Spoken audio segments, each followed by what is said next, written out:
All right, let's meet the players. In the red corner,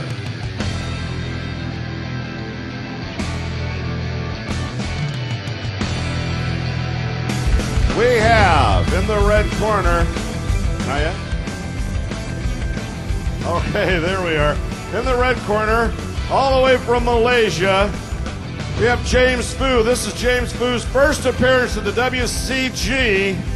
Let's have a big round of applause for jamesfoo. Come on, folks, here.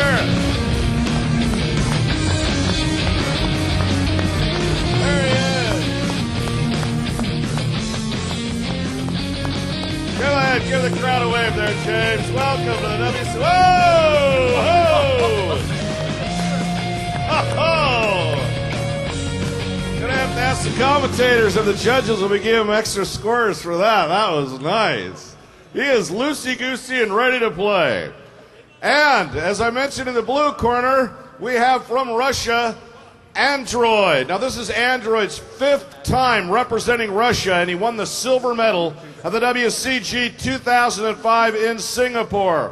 Androide, come on out! Give him a round of applause, folks. There he is. Let him hear it, folks. He made it to the main stage. Woo! Go ahead and wave to the crowd there, Android. Give everybody a big hey. Hey, welcome to the main stage. Woo!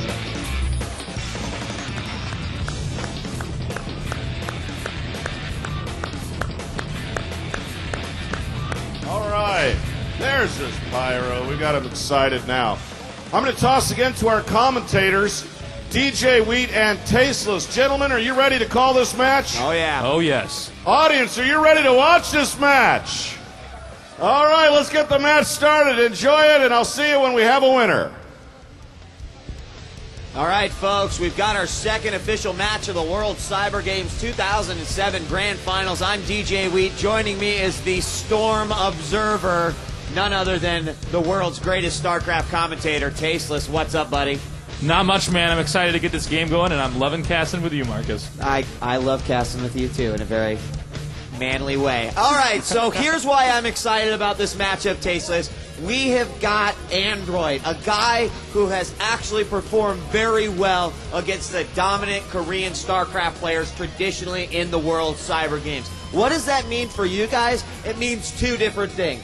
A, Android is going to come out here and show us why he's dominated against some of the Koreans in previous WCGs. But B, if jamesfoo could actually take out Android, then we've got a possible new contender to the StarCraft pool here. And so either way, I think we're in for a good show. Oh, absolutely. And, both these players have a long history with the WCG. Unlike, our previous gamer, Goody, that was his first World Finals he's ever made it to. Both these guys have been here before. They know how to play under pressure. They know what to do. Now we're getting a shot at jamesfoo right now. Now, for those of you who might not recognize his ID, he was also known as John Rambo. So, and he's like basically the hero of Malaysia. He's really good. And he's also a Terran player, and I'm looking forward to seeing how he performs. The last matchup was from Group C. This one is from Group D with jamesfoo, who's going to be playing as the Terran, obviously coming from Malaysia in first place for StarCraft. Now, the way that the group stages work is there's traditionally 5 to 6 players inside the group stages. They play single map, and the winner will ultimately determine how the seeding for the bracket play will be determined. And there you see him, Android, Terran. He took second at WCG 2005 in Singapore and fourth in WCG 2004. Now, that may not seem like a very big deal, but in a game that has been dominated by Koreans, it is a very big deal. And Tasteless, what can you tell us? What do you feel like separates Android from some of the other non-Korean players out there? Well, that's a good question. I think there's a lot that Android understands that other players just don't grasp. And I think he's also one of those players that really performs well against players who are very, very good. I think his style works well against people who are against even the best players. And I think that's where his advantage lies. There are certain StarCraft players out there that when they play good people, they'll do better because, of the way they play, the way they use psychology in the game. He's got the X factor. He's got the X factor. Sort of bring out his best when it comes down to playing against the best. And here is the map information for today's matchup here, the second StarCraft match at the World Cyber Games 2007 Grand Finals in Seattle. The map is Azalea, and as we mentioned before, 4-player map. Scouting will be required. The choke point in the middle, if you were watching the first matchup, you're going to know how important that area in the middle actually was. Like a virus, we saw Phoenix 66 take over the rest of the map. What else is important about this particular map that we're going to be seeing today? Well, it's a 4-player map, so they're going to have to scout, and it's going to depend a lot about how early they find each other. But also that there's no ramp or high ground or a plateau that you start out on, so that can also play into it. It's a little bit harder to defend from things early on. I think we can count on the players rolling in early, but I'm not a Terran versus Terran expert as much as I would like to be. So we're going to have to see how they play it out, and I'm going to trust their judgment there.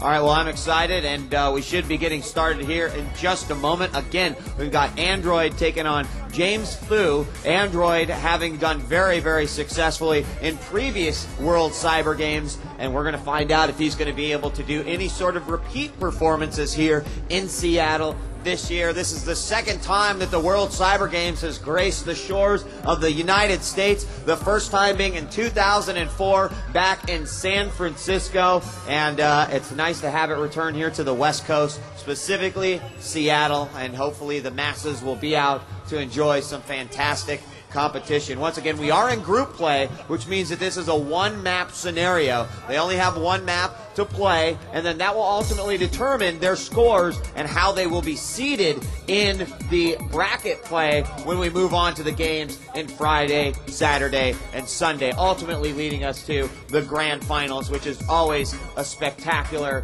event here at the World Cyber Games. So it looks like players are preparing for their matchup. Do you have any initial observations or predictions that you'd like to make, Tasteless, before we actually begin? Well, I have to say that Android, I think, is going to be the favorite here. That doesn't mean that jamesfoo can't beat him, but I think it's going to be an uphill battle for jamesfoo. Then again, I could be wrong. I also want to point out that Android did not do a backflip when he came on stage. So we know who's Does better that mean at that. he starts with like 500 extra minerals then? I wish he did, because I was quite impressed he pulled that one off. He did, and you were saying, it's a good thing he landed it, because it would have made for an excellent YouTube video. Yeah, that would have he been not. one of those random YouTube videos. Computer gamer flips over and falls on camera. So thank God he landed it. Nice moves by him. We've got Android joining up in the game. jamesfoo is already in. Again, we're having a Terran versus Terran mirror matchup. And what are your thoughts on mirror matchups in StarCraft? I mean, traditionally, what's your favorite races that is it Terran, Zerg, Protoss, Terran? Like, what are your favorite matchups? Well, I really like all of them because they all function differently, and that's what makes StarCraft so good. Is that you don't get to play if you can't learn one matchup and then easily pick up the other ones because they all require different openings, different unit combinations, and different mindsets. I think Terran vs. Terran's a great matchup, for instance, in this case because it functions a lot like chess. It's a little bit more of a slow-paced matchup, and one that you have to be very careful on how you're maneuvering your army. Siege tanks, positioning. Oh yeah. As well as size of army, as well as just economy management are all very important. Oh, absolutely. The siege tanks are kind of the backbone of the Terran versus Terran matchup, and once you get that siege tank in siege mode, there's no ground unit that can get close to it to damage it. So it's a lot about setting that up perfectly, and we're going to see a lot of that this game. All right, well, we're about to get started.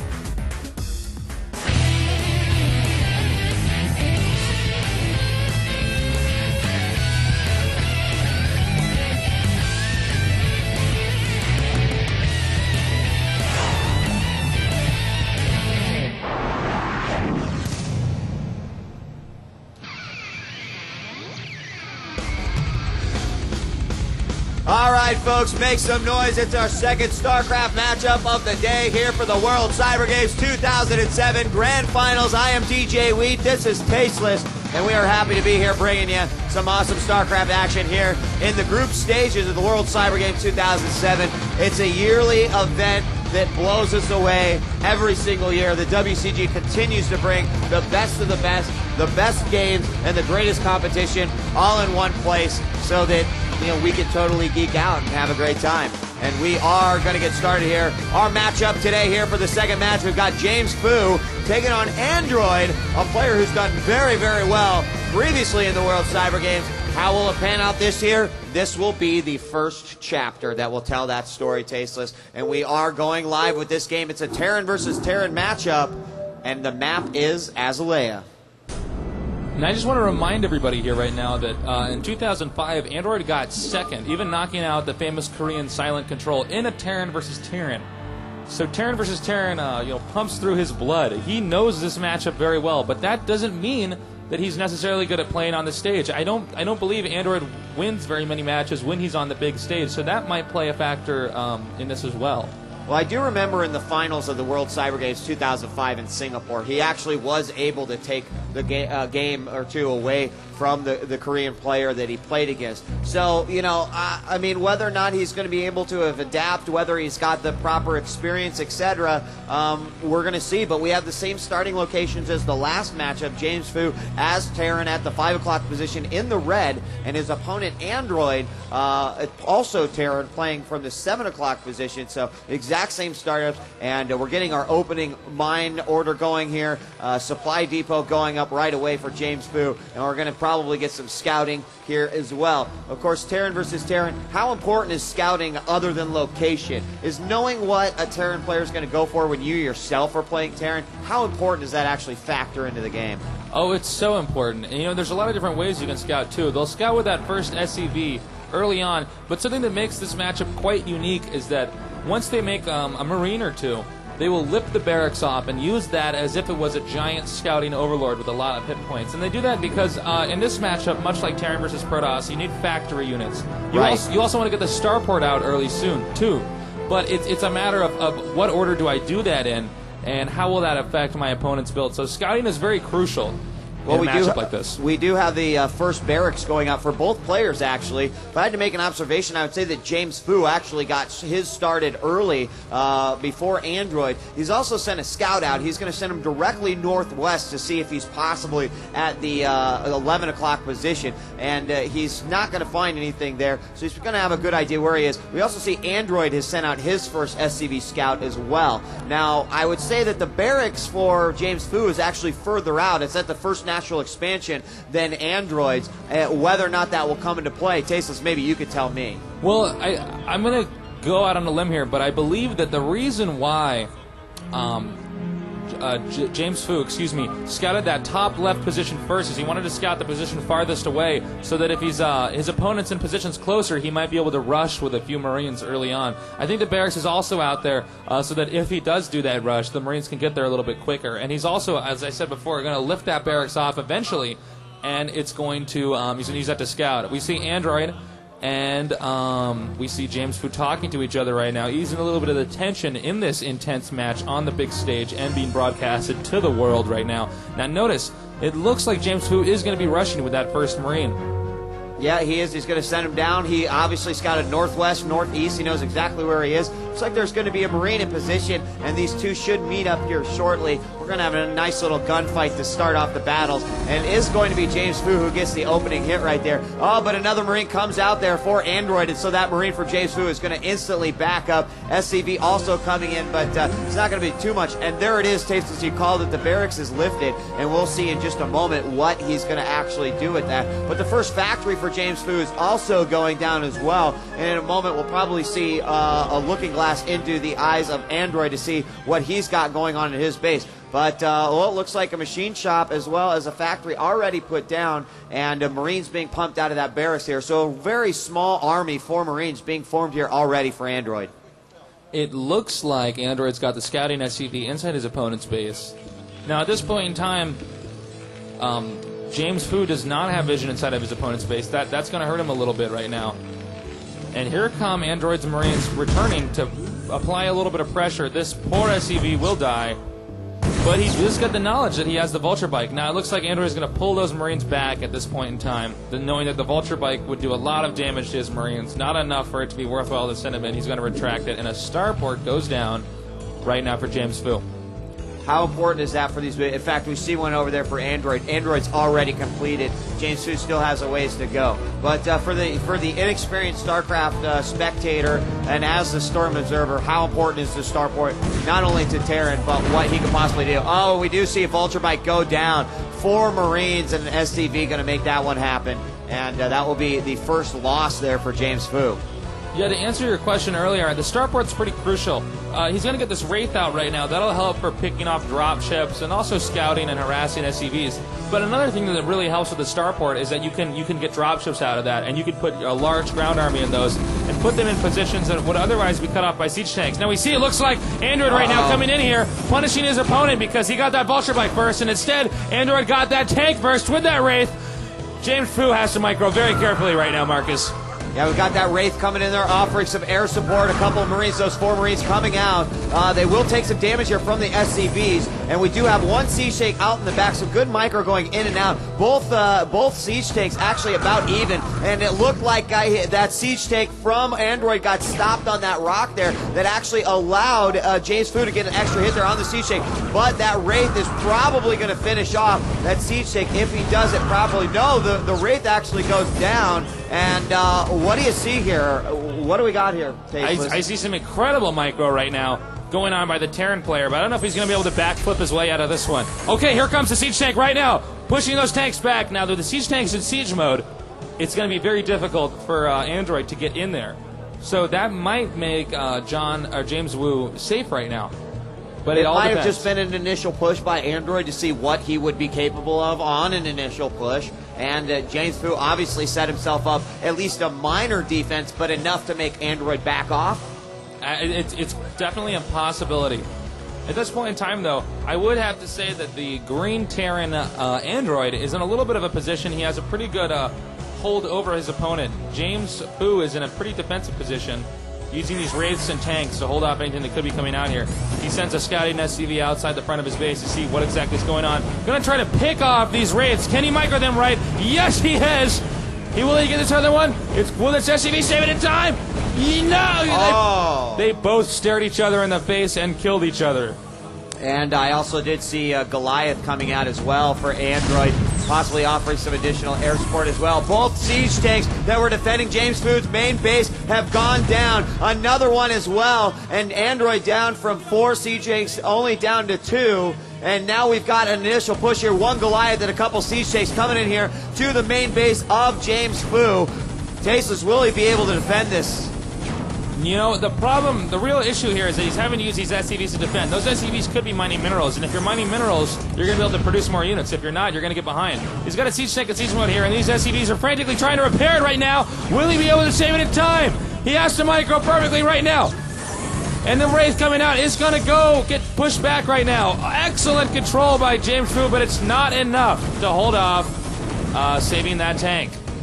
The Goliath is going to go down too, and one last siege tank, and that was, well, I mean, so far he's done a good job of trying to defend this area from his main base. He's still got a Wraith and a siege tank in there, and over here on the other side, it did look like that barracks did finally put himself down. Now the siege tank is trying to get the heck out of there. Another Wraith came out of the star point. Wraith will finish off both the Wraith from Android as well as the siege tank. More Goliaths now coming in on there. And one thing that I think jamesfoo can have some comfort in is, although he's really been pushed back, Android has played ultra aggressive, is that Android did not have a secondary army right there waiting for a second push. That's going to give jamesfoo at least a little bit of breathing room for a moment. Absolutely, and it looks like, again, Android is continuing to put the pressure on his opponent, using this Wraith and ground army combination to really mess up jamesfoo right now. And again, once again, the SCVs have to come out here. They have to rush up and defend these units. Meanwhile, jamesfoo has cleverly placed his barracks where his opponent would expand to slow down any more resource gathering. But again, it just looks like Android's control is too good right now, Marcus. I think you're right. I mean, right now we're seeing Android making these small pushes. He does have one expansion up, despite the fact that that barracks was put down very strategically to make the mining a little bit slower. The bottom line is he's still gathering more minerals than his opponent jamesfoo right now. So jamesfoo is not only crippled economy-wise, but also he's got to constantly deal with these pushes that Android is throwing in. Now, they might not be that big, but I think it's enough. And also, as those SCVs move away to stop those defense, there's one thing that's very obvious, is they're not gathering resources. So it's hurting jamesfoo in multiple ways. Now we see he's finally taken out that barracks, but okay, now he's going to lift it back up, land it, because you want to land it as close as the game will let you to those minerals. That way you can gather money a little bit faster. At this point in time, jamesfoo is in a difficult position right now. I also see something going on at the bottom right side of the mini-map over there, but we're not going to get a shot of that. Instead, we're going to watch this command center land. Again, it looks like Android, if you look at the mini-map, is regathering a larger army over here to continue to put that pressure on here. Engineering Bay going to have to back off there. He was using that as a spotter to spot an army like that coming up here. Again, we see a tower and some tanks here in position to hold out this attack. He's going to try to repair this tank while it comes in here. He's going to unsiege, pick off this tank, and then re-siege really quickly while these other units come in here. Here they come now.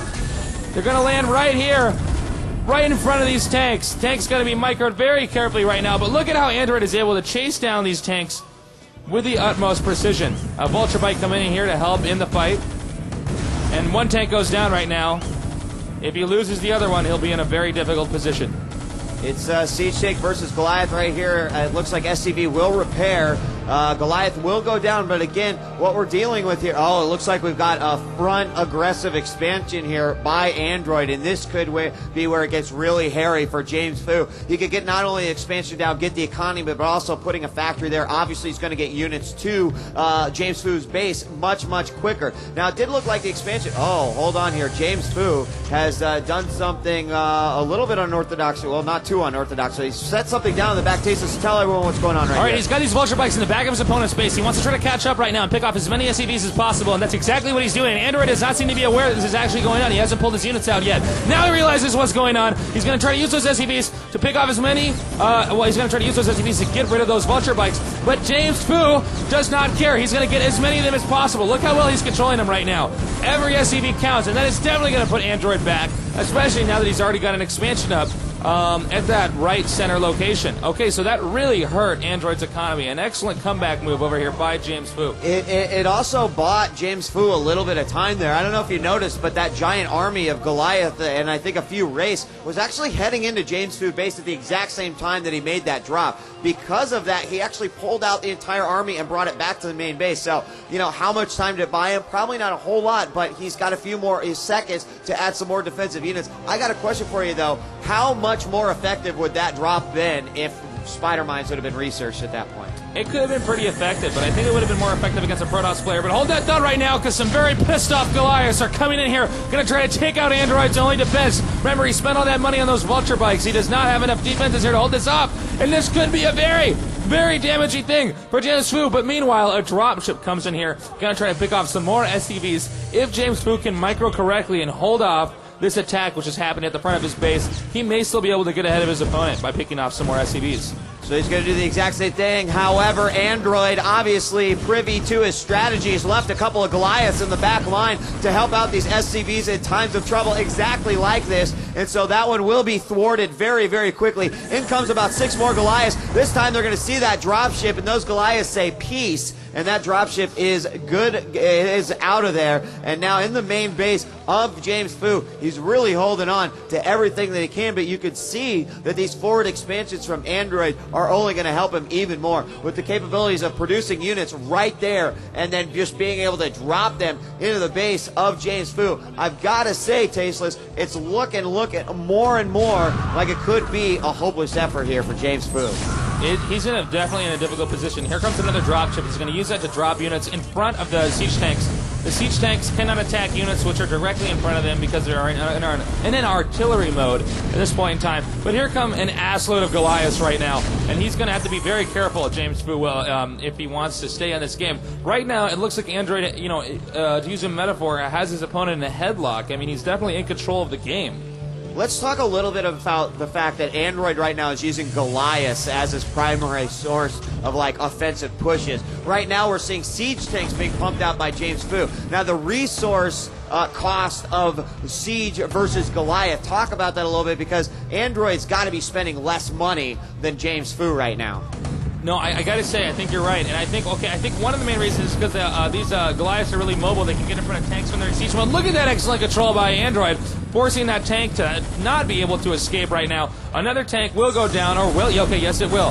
And another tank goes down. And again, tank after tank after tank. Those affect you later on in the game. I mean, the more units Android gets, the harder it's going to be for jamesfoo to come back from this. And this may be the killing blow right now. Look as he very carefully micros these Goliaths up here. Now watch, he'll micro them right in front of the siege tanks and pick them off. GG excellent game and a victory for the Russian player Android. The offensive pushes of Android were just a little bit too much for jamesfoo. He did his best to try to hold off those offensive pushes, but ultimately it was a group of about 15 Goliaths that landed the killing blow. Android will win his first matchup here in the group stage. That's Group D. And there you see some Android supporters out there here for the team, ready to see Android perform well once again at another World Cyber Games. Here this year, 2007, we are in Seattle, and congratulations to Android. Tasteless, ultimately it really looked like Android just, he dealt with his pushes, he was spending his money wisely, and even when jamesfoo did pull off some backline drops with those vultures, he just couldn't quite pull it up. What are your final comments on the match? You know, I gotta say, both players played really well back there, but I think the real advantage happened early on with Android really getting control of that game. I mean, really keeping his opponent stuck inside of his base. I do like how jamesfoo really used those Vulture Bikes, though, to try to get back. All really right. shows that they're both great players. Great players coming up next. War 3, Group B Full League. Todd versus Spirit Moon. France versus Korea coming up next year on the main stage for the WCG 2007 Grand Final.